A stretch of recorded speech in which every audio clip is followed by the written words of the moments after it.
पानी टुपका टुपका गिरदा सी ये बढ़िया है कलाश लाइट बाहर लाइट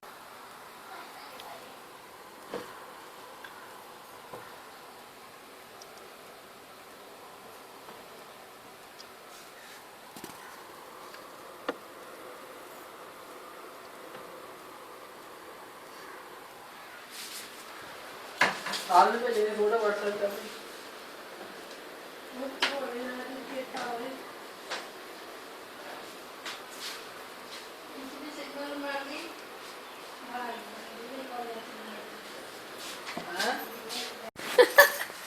पार्वती इधर मिल गया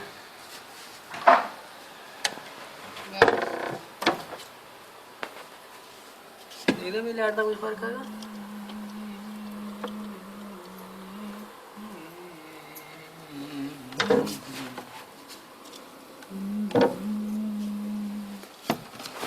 हाथ बाजी ने क्या करिए रे बी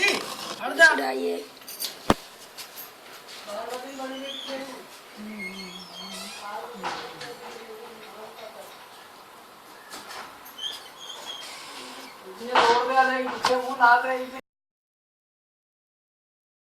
और अगर अच्छा लगे वीडियो तो प्लीज़ वीडियो को लाइक ज़रूर करना, और अगर बहुत अच्छा लगे तो शेयर भी कर सकते हो। और अगर आप मेरे चैनल को पहली बार देख रहे हैं, मेरी वीडियो को पहली बार देख रहे हैं, तो प्लीज़ सब्सक्राइब करना ताकि आप मेरी फैमिली से जुड़